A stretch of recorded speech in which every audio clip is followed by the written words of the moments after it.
You to kindly take your seats as our royal guest, Her Majesty the Queen Maxima of the Netherlands, has now arrived. May I request all our distinguished for development is now amongst us, ladies and gentlemen.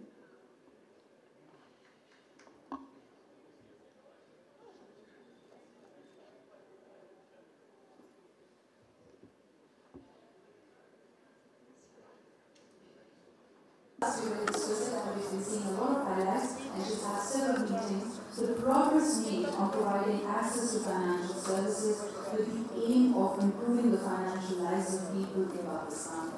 On the subject, if you ever look up inclusive financing or financial inclusion, she's very popularly quoted to actually. Queen of the Netherlands, Her Majesty Queen Maxima, for joining us and gracing the event with her presence. Her Majesty has been the UN Secretary General's Special Advocate for Inclusive Finance for Development since 2009. As Special Advocate, she is a leading global voice on advancing universal access to and responsible usage of affordable, effective and safe financial services. An important focus of her work is on enabling responsible technology for financial inclusion in support of the sustainable development goals. Queen Maxima is also the honorary patron of the G20's Global Partnership for Financial Inclusion and a Global Agenda Trustee for the World Economic Forum's Global Challenge Initiative and the future of the global financial system. Your Majesty, I'd like to thank you for your global voice and leadership in driving financial inclusion. Financial inclusion is a powerful tool for inclusive growth in countries, empowering families and individuals to access the financial system. It aids to cultivate opportunities for enhanced socio-economic outcomes and allows individuals to better integrate into the economy and improve their livelihoods. The government of Pakistan is strongly committed to increase financial inclusion and has set clear targets to be achieved by 2023. The key targets include, number one, 65 million active digital transaction accounts, 20 million active accounts by women, enhanced deposit base with a target of deposit to GDP ratio of 55%, 100% digitalization of government payments and receipts along with back-end automation. I'd also like to congratulate the State Bank of Pakistan and Karandas Pakistan for their new partnership and also thank the Bill and Melinda Gates Foundation for its generous support. Thank you.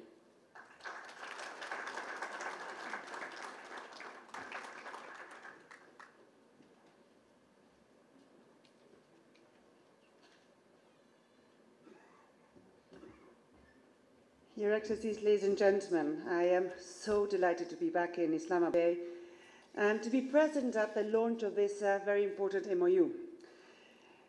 We do know that financial inclusion is pivotal for the development of Pakistan, for its economy, to create opportunities for its people, and to build more resilience. The World Bank Findex survey from 2017 shows that Pakistan has expanded financial inclusion from 13% in 2014 to 21% in 2017. Of course, these are all adults. While this progress is, of course, very welcome, it has been slow. There is great potential for more rapid change, particularly for women and the poor. Today, from all these people that are financially included, 35% are men and 7% are women. And from the poorest 40 percentile of the population, only 14% have an account. So therefore, a lot more attention needs to be given to the women and also the poorest in Pakistan. Promisingly, the new administration is redoubling the government's effort to spur financial inclusion. They recently issued a revised national financial inclusion strategy, and we just heard the targets of 65 million active digital accounts and 20 million of these accounts being held by women by 2023. I also had the pleasure of having a meeting with the State Bank of Pakistan, in which the governor gave to me a new revised policy to actually get the gender financial inclusion going. We will hope to help with that. So these are really very welcome measures. But also the private sector. There seems to be an urgency to go beyond business as usual and to really serve the poor, the women, and the SMEs. Yesterday we have been having talks of partnerships between fast-moving good companies and financial service providers or telecoms that are demonstrating that together we can digitize supply value chains, creating not only digitization for everybody, but actually more access to credit, more access to savings, and really benefits for Pakistanis. Also, new players are entering the market, what we called actually financial technology operators or even e-commerce. This creates not only competition, but it also develops more customer-centric financial services. And this is crucial, because even though a lot of people do have a bank account, we do see that a lot of them do not really use them. Because, first of all, or they cannot pay for it, or because it doesn't really respond to their needs. So the customer centricity part is really crucial. Really researching and having focus groups of what really customers need will be essential. So I'm very happy that also the State Bank is also doing a lot of work on this field. For innovation to thrive and support financial inclusion, we really need the appropriate rules and infrastructure to make markets work better for customers. Key among this is, of course, creating an interoperable retail payment platform. Such a platform is essential for customers to be able to transact with each other, whether they use the same provider or not. It is encouraging that Governor Bakir is committing to set up the micropayment platform and that all providers and government entities will be required to join by 2020. The next steps in designing the appropriate governance structure, scheme rules, initial use cases, and pricing will be critical for the platform to succeed and to have impact. We just said the whole technical work is only 30% of the work. That actually everybody adopts it will be the most crucial thing to the success of this gateway platform. I therefore encourage you all to engage with the industry working group led by the State Bank and to discuss and provide your inputs on the design, feasibility, and the incentives on this platform. My partners, the Gates Foundation, World Bank, CCAP, Better Than Cash Alliance, and others, are ready to provide coordinated support as needed.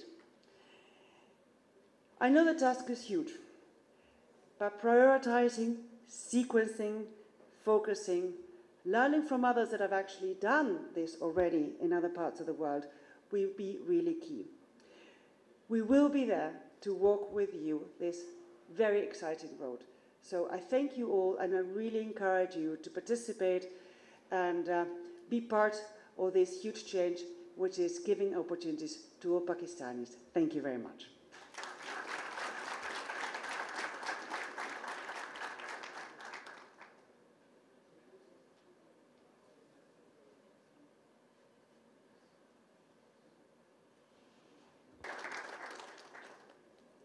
As witnesses to this milestone signing ceremony, please join me in welcoming Syed Ali Mahmood, the Program Officer at the Pakistan Bill and Melinda Gates Foundation, Shamshad Akhtar, and the Honorable Federal Minister for Economic Affairs, Mr. Hamad Azhar, to escort the Honorable Royal Guest.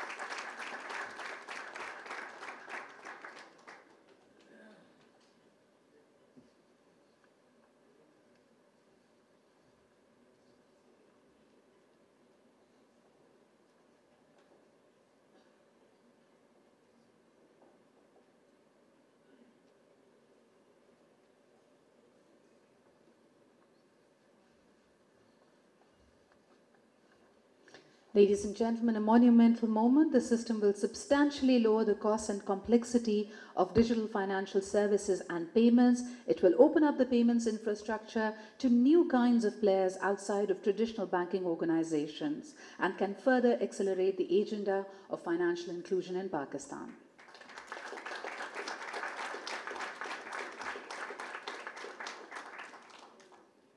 Ladies and gentlemen, may we now request the chairperson of Karandas, Dr. Shamshad Akhtar, to please present a memento as a token of our appreciation and gratitude to Her Majesty Queen Maxima of the Netherlands.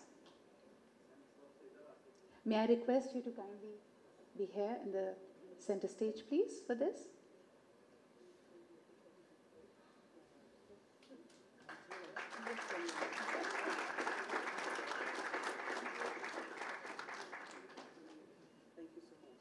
Thank you, Your Majesty. Thank you, Dr. Shamshad Akhtar, and to all the witnesses and signatories of this very important milestone, the Micropayment Gateway of Pakistan. The development and implementation of MBG is viewed as a significant milestone towards developing a pro-poor agenda and a payments ecosystem, helping the excluded population access financial services and thereby improving their lives.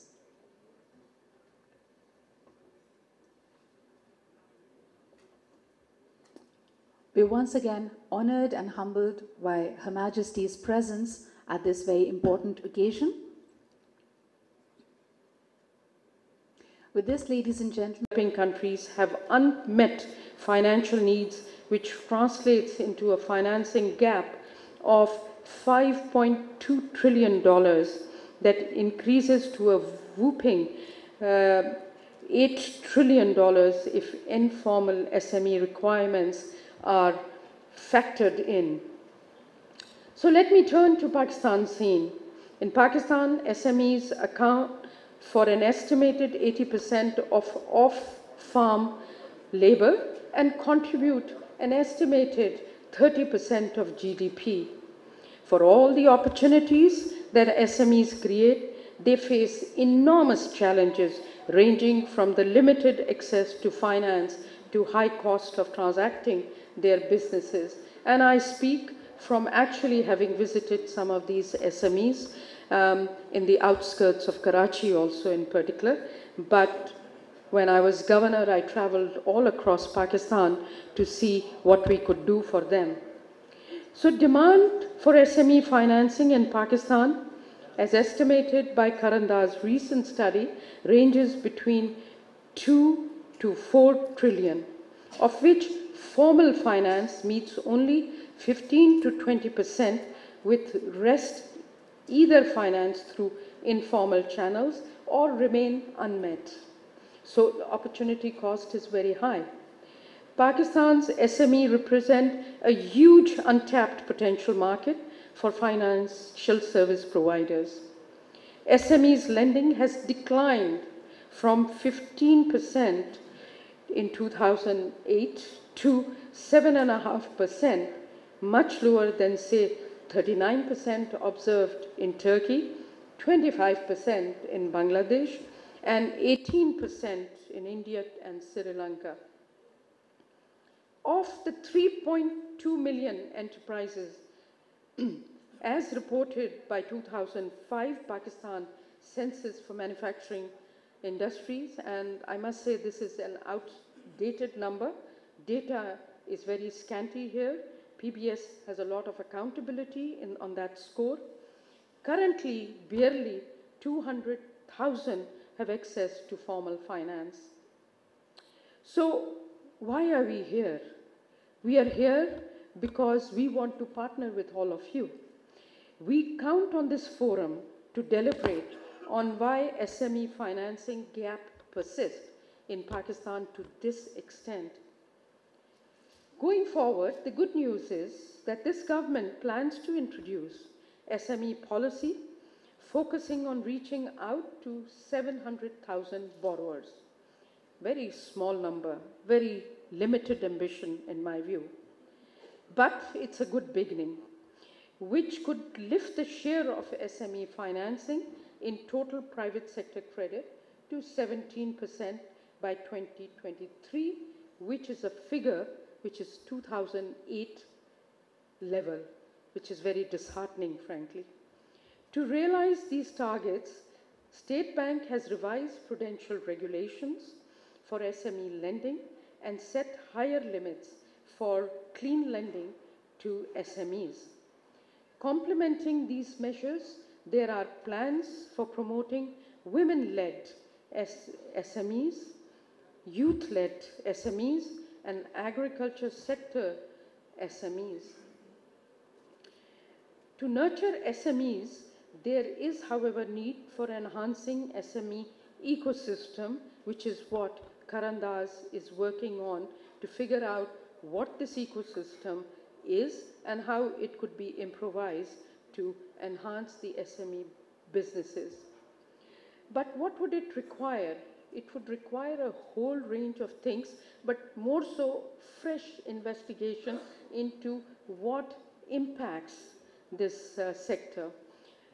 Among others, simpler legal, regulatory and tax framework, hence Shabbar is going to be talking about that hopefully, or hope not complicating it further, but we will be on his case. Supported by appropriate and efficient payment systems and business modernization support, etc., etc. There's a lot of learning for Pakistan from regional members, and we would be very happy to provide that to Pakistan, given that we are building a database of Pakistan, but also regional successes. In Indonesia and India, services like Paytm and Google Pay are changing the payments landscape of SME by deploying low-cost digital payment solutions that accept mobile money. These digital transactions help to build a credit history and profile and history of potential clients, which is very critical if we want diverse sources of funding to be accessed by the SMEs. Big data, which has been talked about a lot, provides ever-increasing opportunities to reduce SME opacity and reduce information asymmetries. Beyond commercial lending, globally,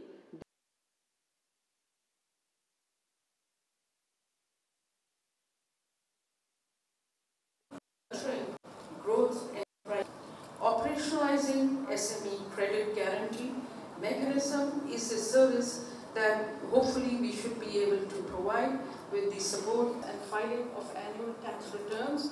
We'd be very happy to work with Shabbar should he allow us to enter in his briefing into the recent knowledge there.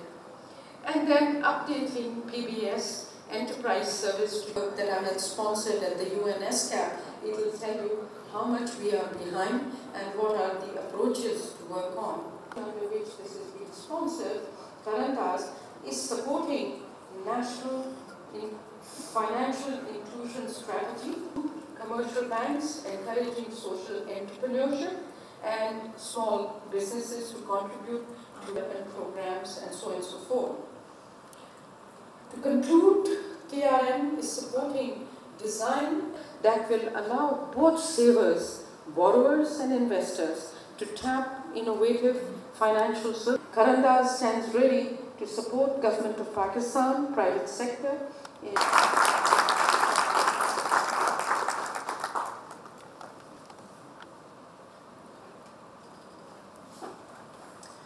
Thank you, Dr. Shamshad Akhtar. That actually did differently. I particularly find the timing of this very interesting.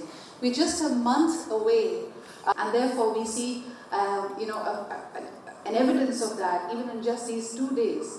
Yesterday we had 2 of the cabinet members, Dr. Hafiz Sheikh as well as Asad Umar here, and we're once again delighted to have amongst us the Federal Minister for Economic Affairs Division with the Government. The Federal Minister for Economic Affairs Division with the Government of Pakistan.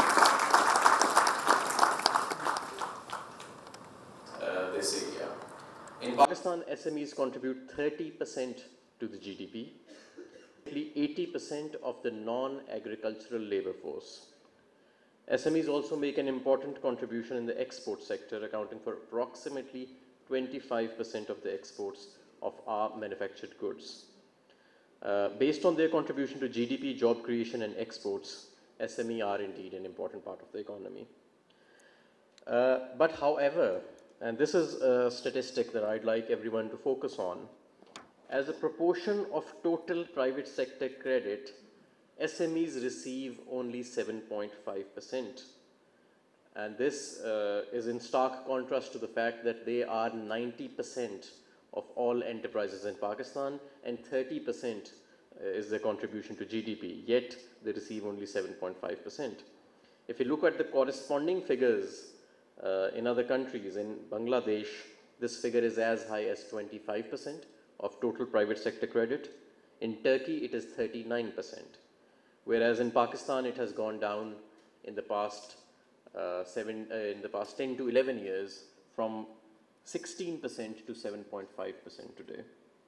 And the government of Pakistan today recognizes this challenge of limited financing, and within the first 100 days of this government, we set ourselves a target of taking up this figure from 7% to 17% by 2023.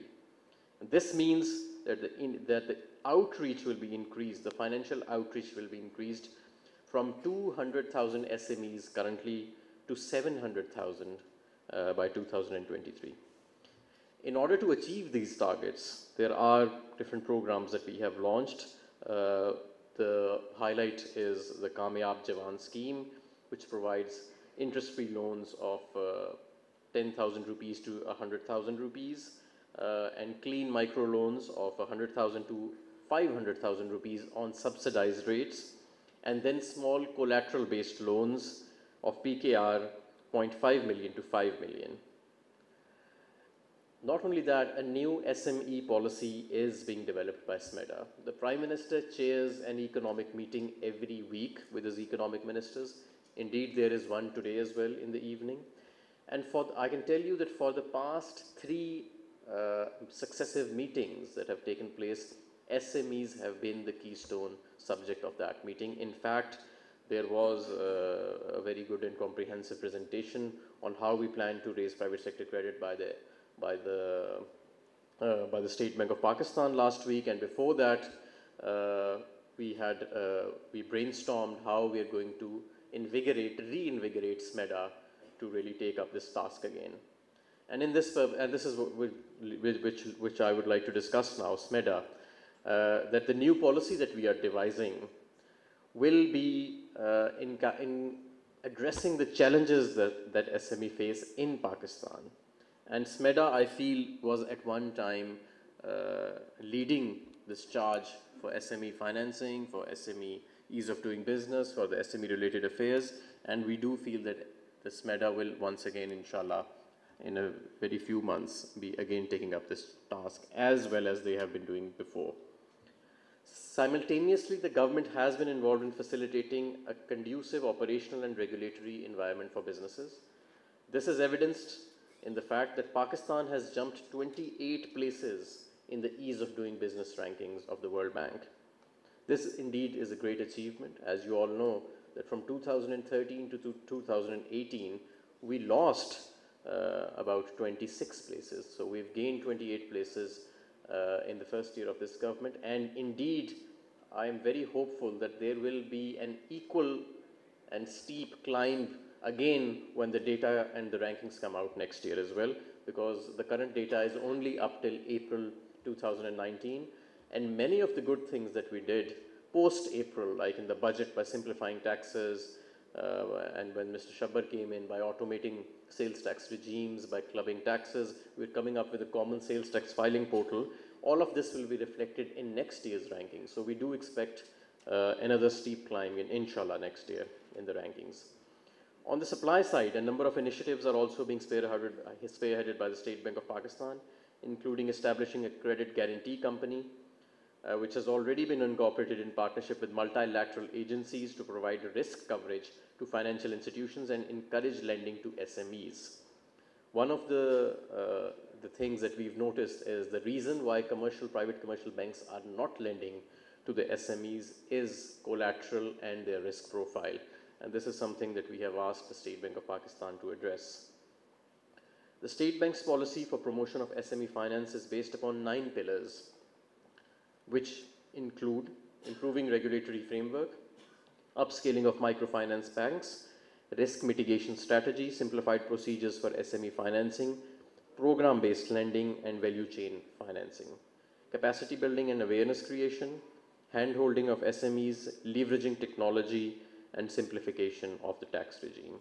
And I believe Mr. Jameel Ahmed, Deputy Governor of the State Bank of Pakistan, who is here, will no doubt speak more about these in detail. The licensing regime of credit bureaus has been streamlined, and we have at least 3 credit bureaus in the country with the development of a movable collateral registry. The SCCP is also in the process of introducing regulations for establishing equity crowdfunding platforms, while the Pakistan Stock Exchange will be setting up a growth enterprise board to enable listing of SMEs, greenfield projects, and non-profit organizations to raise capital. Access to multiple channels to raise capital will diversify sources of financing for SMEs, enabling them to grow faster and generate employment. However, credit is not the only success factor to run a business profitably. To survive and grow, SMEs have complex needs that go beyond credit. There is evidence that when financial institutions understand the key needs of SMEs and can offer them effective solutions in addition to credit, they help them thrive. Here, technology and fintech can present great opportunities, especially in the payment space, as SMEs largely rely on the basis of cash. In addition to access to finance, issues such as product quality, client relationships, retention of skilled labor, and lack of experience and exposure of the business owners to foreign marketplaces have contributed to the challenges faced by SMEs in Pakistan.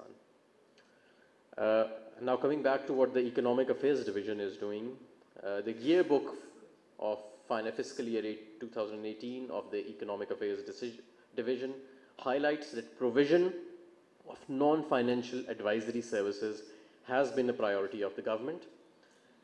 Programs under bilateral and multilateral arrangements have been designed to provide technical assistance to SMEs operating in the underserved areas of Pakistan. Technical cooperation agreements have been signed with bilateral agencies of partner countries including China, Japan, and Germany, to name a few. Japan's International Cooperation Agency, JICA, runs multiple technical assistance programs providing equipment, conducting feasibility and design studies, and providing technical expertise. Pakistan's domestic automotive industry has also benefited from this transfer of knowledge and skills, and we would like to see this replicated in additional sectors and value chains which can help improve the competitiveness of Pakistan's exports and enable our integration into the global value chains. I believe that the discussion yesterday was about infrastructure financing in Pakistan. In relation to bilateral engagements, developmental projects under the China-Pakistan Economic Corridor constitute a key milestone of the government of Pakistan. CPEC is the largest foreign partnership Pakistan has signed, and while investments under the CPEC portfolio are primarily in the infrastructure and energy sectors, these initiatives will have a significant positive spillover on Pakistan's small and medium-scale enterprises. Pakistan is one of the founding members of the Asian Development Bank. Since 1966, the Asian Development Bank has partnered with the government of Pakistan to support key infrastructure needs in the energy, rural development, urban infrastructure sectors, and other sectors, to just name a few. As of 30th June 2018, ADB's cumulative disbursement stood at $22 billion for Pakistan, with a running portfolio of 39 active loans, 6 grants, and 2 co-financing loans. The United Kingdom has also consistently supported the development needs of the country by providing support for financial inclusion, education, healthcare, and a system of social safety nets under the Benazir Income Support Program. The total amount of development assistance provided by UK in the form of grants in fiscal year 2018 stood at £674. The UK's Department for International Development, DFID, through Karandas Pakistan, has been working on multiple angles for promotion of micro, small, and medium enterprises in Pakistan, including the provision of debt and equity funding, knowledge creation, and innovation. As a result, 816,000 jobs in the micro, small, and medium enterprises have successfully been supported. To support women-led business, Karandas has disbursed 295 million rupees to small and medium enterprises managed and owned by women from all across the countries. In sum, the government of Pakistan is cognizant and is sensitive to the needs of SMEs, and we realize the importance and the backbone that they are in Pakistan's economy. If our exports are to proceed further, if the economy is to grow further, then this 30% of GDP cannot be ignored. The private sector credit to this sector cannot remain at 7.5%, at just 7.5% of all private sector credit. And if 90% of our enterprises in Pakistan, which are SMEs, if we are to flourish as a country, if we are to move forward and develop as a country, and not just grow, but actually develop as a country as well, then these 90% of our enterprises will have a key role to play in the PTI government. Thank you very much.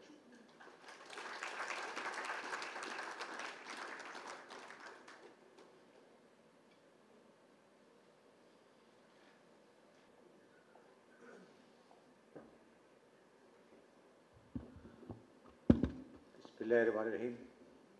Honorable Minister, Mr. Ahmad Azhar, Madam Shamshad Akhtar, ladies and gentlemen. It's a pleasure for me to talk on the subject of, on the seminar of Pakistan Innovative Finance Forum. And I would like to be candid and talking mostly about what in the regulatory framework of taxation we can do for the documentation of the SME sector, and then both Mr. Ahmad Azhar and Ms. Shamshad Akhtar has stated that the size of the SME is 30% of the economy, and is much, even I think is much larger than that. But the finances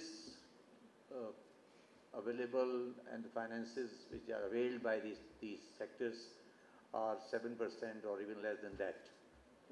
We can have a long discussion on this subject, and we can relate it to different aspects of the matter.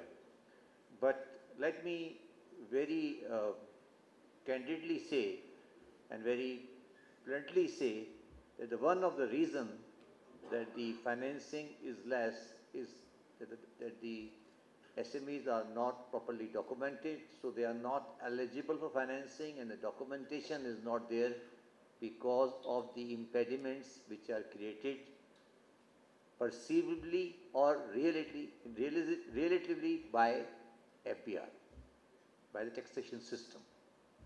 Let's be clear on this. And I will just give you some of the statistics, then you will be able to understand what I am trying to say. In Pakistan, at the moment, there are 3.1 million industrial consumers of the electricity. Industrial and commercial consumers are 31 lakh. Industrial and commercial consumers are there in Pakistan. Industrial and commercial consumers. And technically, all of them should have been under the tax system. Out of them, only 43,000 are under the sales tax system. So you can imagine the 3.1 million consumers of the industrial and commercial sector who are actually SMEs, and the people who are registered under the sales tax, all of them should have been technically, except for some reason, the number of sales tax registered person or the people who are filing sales tax are only 43,000 or something slightly more than that.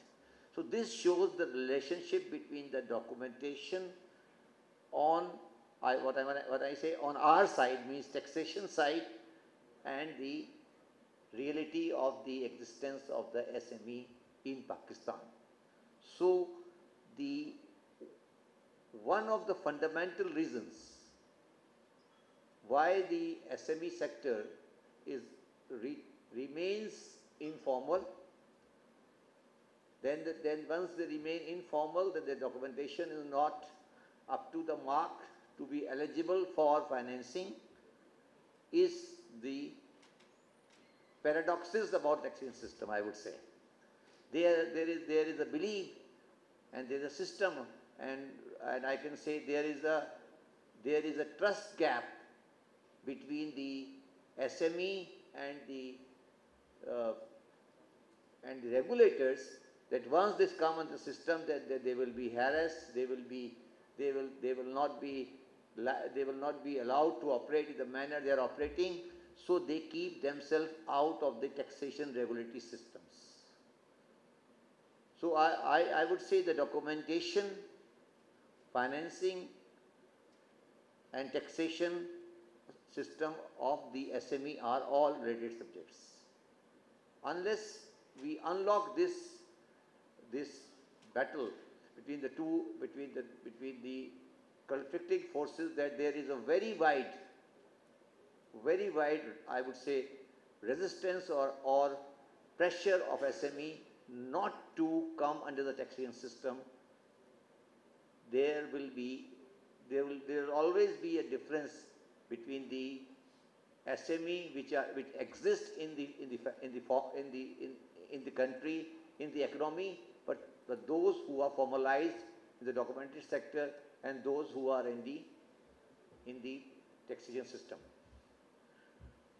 The problem which have arisen in the past, why these SMEs are not able to come under taxation system, we have to understand it, and why they have not been documented. First reason is, yes, that there were incentives, there are reasons to be outside the system, so they can avoid a certain amount of taxation, and unfortunately in our country, the taxation system in the past have been tainted more towards the trading side of the economy rather than the manufacturing side of the economy. So the SMEs who are on the manufacturing side were burdened from the two angles. One was the higher rate of taxation, the more compliance requirements, the more they were not competitive with the person dealing in the same goods when it is imported. So there was a tilt towards the preference of trading versus manufacturing. So the SMEs who were in the manufacturing sector were technically disadvantaged in the taxation system to come under the regular system on documentation. So they avoided, and the system pervaded that the SMEs who are in the manufacturing sectors are neither well documented, they are not the part of the financial system, and they are not the part of the taxation system. But if you look at all economies around the world, the SMEs in the manufacturing sectors are the backbone of the employment, for the growth of the economy, and to support the whole overall objective of the economy. But in Pakistan, if you look at the policies which we have maintained, I restrict myself to taxation, we have discouraged the SMEs in the manufacturing sector to come under the system, and we have indirectly promoted the trading sector. So that is one of the reasons in the taxation policy. That was a policy aspect of the taxation system in Pakistan, which has hindered the documentation of the SMEs in Pakistan, and we in the government are seriously now working that the SMEs in the manufacturing sectors should come under this. I will dilate on this. The basic problem which we are facing in the taxation system is that our taxation laws, we have only one common taxation code. We have only one common taxation code, which is Income Tax Ordinance, which you call Income Tax Ordinance 2001, or Sale Tax Ordinance 1990, or FED Ordinance. That is applicable. By and large, the provisions are same, whether you are a large bank like Habib Bank of Pakistan, or you are having an SME running with 50 people, with 10 people in Gujranwala. So the laws, the regulations, the procedures, by and large the nature of filing, by and large the nature of documentation, they are the same. So we have not created a taxation-friendly environment for SME to be in taxation. So we feel they want to avoid taxes.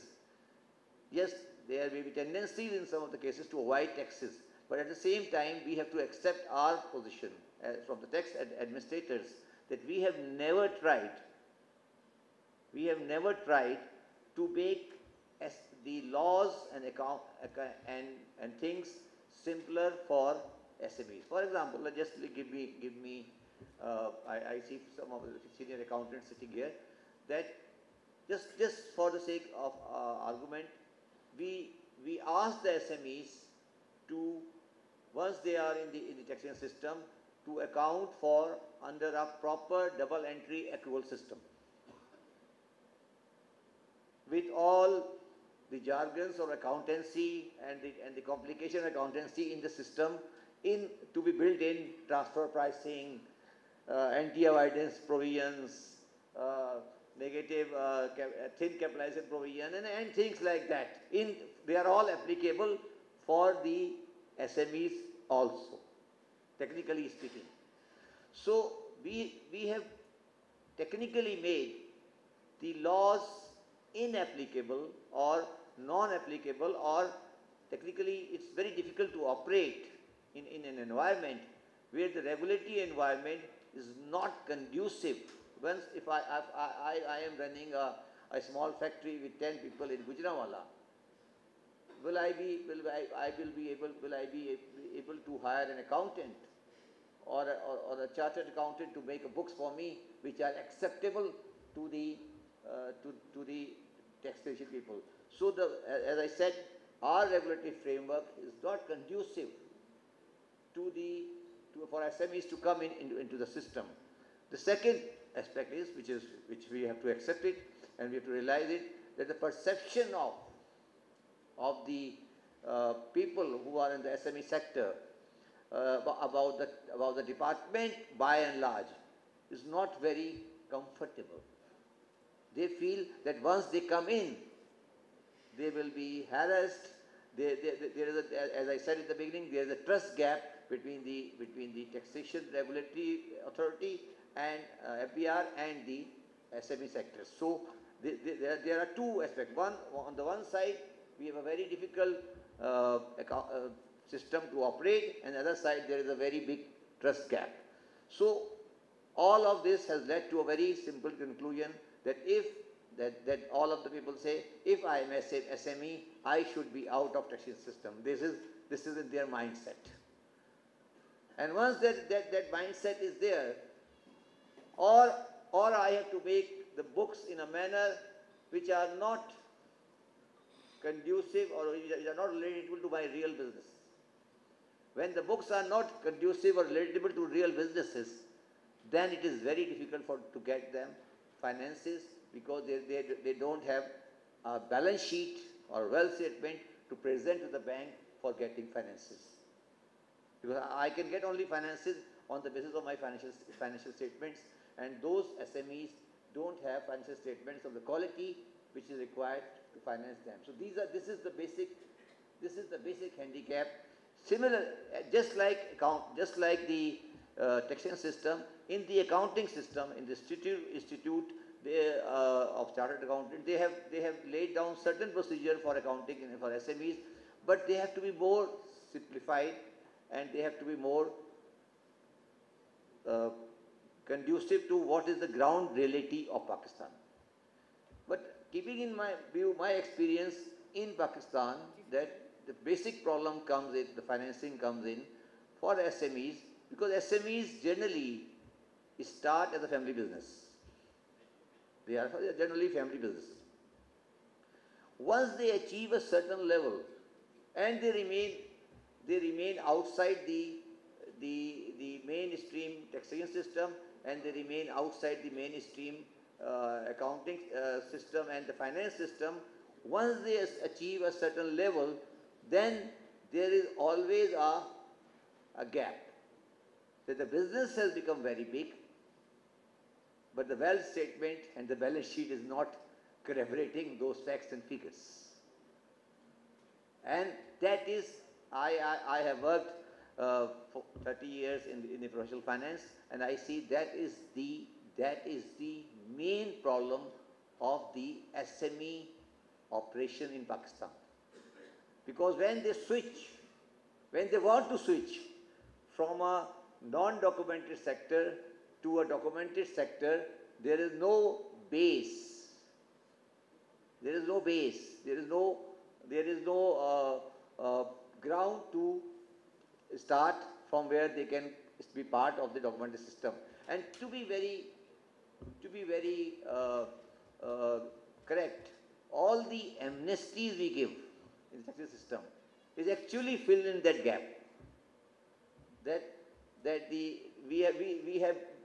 People say, why do you give amnesties?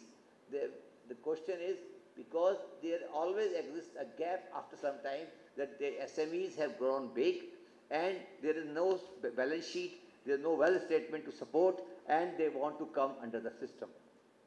And we bring in some of them and some of them are not. So what is the way forward for ease of doing business and for the SMEs to come in the system? The way forward, in my personal view, is that the taxation system has to do two basic primary things for the SMEs. There has to be maybe a simpler law, a separate simpler law for SMEs, or a scheduler taxation or some taxation where the SMEs are required to have the minimum of the provisions to be complied with. In the past, we had some provision like small companies and things like that, but they have never worked because they were only definition of companies and things like that. What we have to have is a very comprehensive system of the accounting and taxation, because the tax, or I would say tax accounting and taxation. You know, firstly you have to account for the income and then you will tax it. The problem is, are we asking a person having a small foundry in Gujranwala to have a double entry system and a balance sheet as per IFRS? Obviously not. So the question is, what is the tax accounting system we are conceiving? We have never conceived that accounting system for the SMEs to be there. Once that accounting system is on the place, then we will have a taxation system, and then we will have this documentation of the SMEs. We cannot have a documentation of the SMEs unless we provide them space to account for in the manner in which they are accounting for. The problem is not that every person who is running a foundry in Gujranwala or Gujarat, they have their own accounting system. But that accounting system may not be similar to what the IFRS says, or what the system. There has to be a marriage between the two, and that marriage we have never tried sincerely. India has tried it, Korea has tried it, Japan has got it, even England has got some sort of provision like this. We have not done it. We have to do it. Then once that is there, then the taxation should be based on that accounting, and once that accounting, taxation is based on that accounting, then the SMEs will have the balance sheets and the wealth statements and things like that. I will close it by saying this, that I was in a meeting with one of the very important businessmen of Pakistan, and he was buying a company from someone, and the buyer asked you, do you have money? He said, yes, I have got the money to buy this business. He said, does it appear in your wealth statement? He said, no. So this is the problem of the SME sector. So the question is, and this actually goes back into the system when the SMEs is not in the so is the ease of doing business it's a matter of documentation, it's a matter of financing. So this trust gap between nowadays, the time has gone, when you will go to the bank will ask you, where is your wealth statement, where is the tax filing, what is the net wealth and the wealth statement, and things like that. And the SMEs don't have it. So by default, they remain, I say, undocumented for the formal sector. And they go for financing and other means for the informal sector. So this is what the main problem is. And taxation, as I said to you, taxation is one of the main reasons why things have not developed in the manner they should have been. So it's a very appropriate forum to discuss in forum like this the regulatory aspect, as Sidra has said, the whole regulatory aspect of the SME business. So unless all these factors include and most importantly, tax to be taken into account, the things cannot move in the direction it should have moved. But now, from now onward, we, as you are aware, Pakistan is going into the tax reform program under the Pakistan Raises Revenue project of the World Bank, and one of the prime first DLI of that program is simplification of the tax law. The first indicator of that program is simplification of the tax law, because unless and until we simplify the tax law, we cannot bring the real people in the tax system. To be frank on this, I have worked on the taxation line for the last 35 years, and even now when I read the tax laws and some of the clauses, I cannot understand what does it say. So the question is, how can you expect a person not familiar with the taxation laws to go about these things and to resolve the issues which are there? Thank you very much, and I really congratulate the forum for having this lively and very nice discussion, and this is such a huge presence for this important subject to deal with. Thank you very much.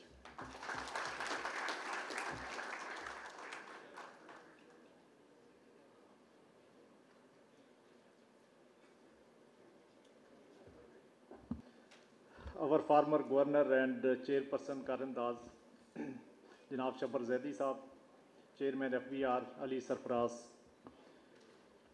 CEO Karan Das, ladies and gentlemen, Assalamu alaikum and a very good morning.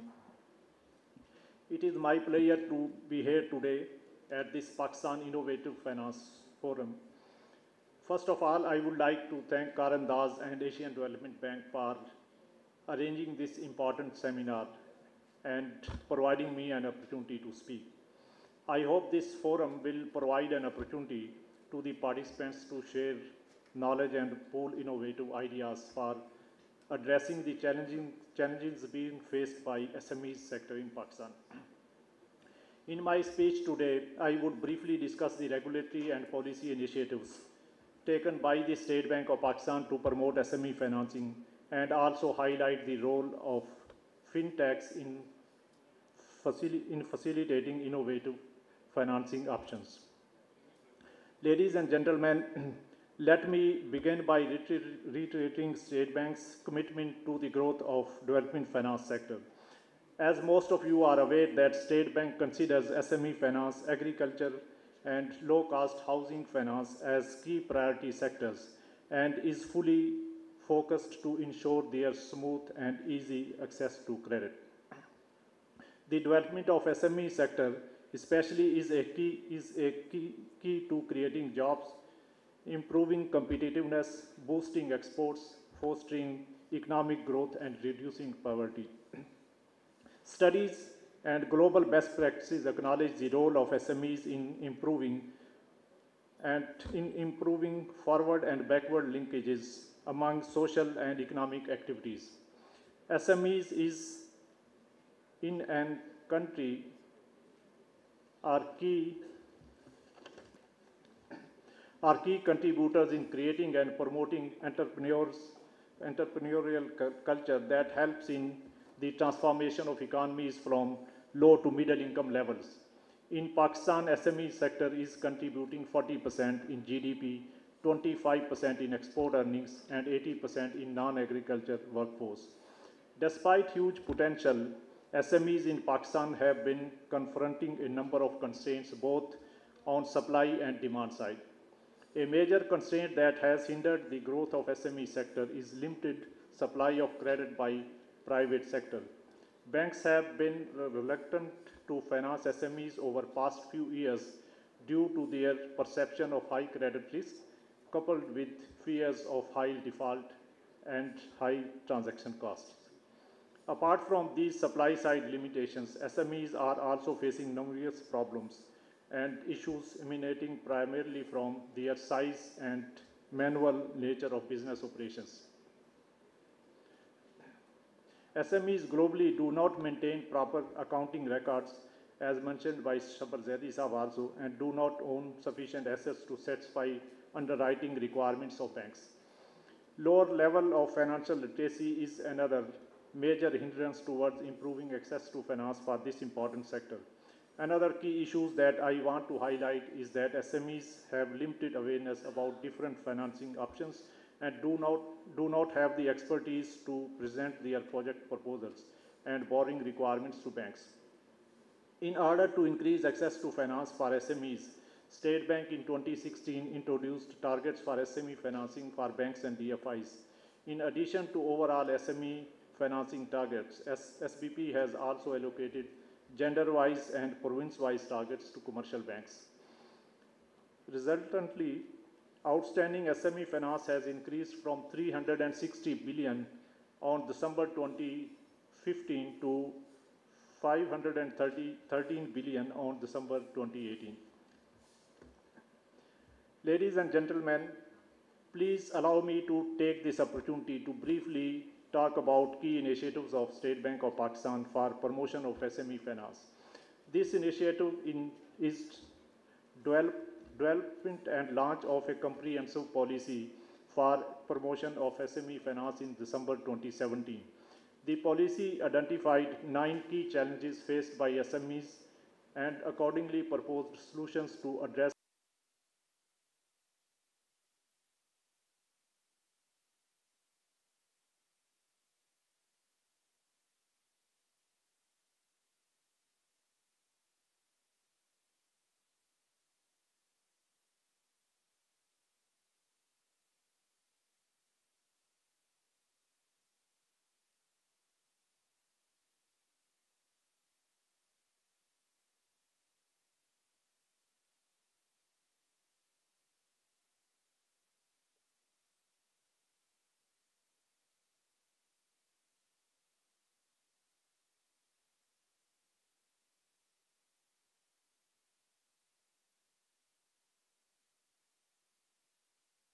latest generation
about royal visitors to Pakistan in the last month. I know that timekeeping is absolutely critical, so I will keep my remarks very short. A particular and special kind of relationship, a myriad, whether it's the nearly 1.5 million people in the United Kingdom who can trace their heritage back to Pakistan, whether it's the cultural ties between us, and education and sport, or of course trade and investment. And the UK is the second largest market, export market for Pakistan, and the second largest source of investment into this country. And it's been a particular pleasure for me during my nearly 3 years serving here in Pakistan to see people in different walks of British life now in some of the most senior and important public positions in the UK of Pakistani origin. I think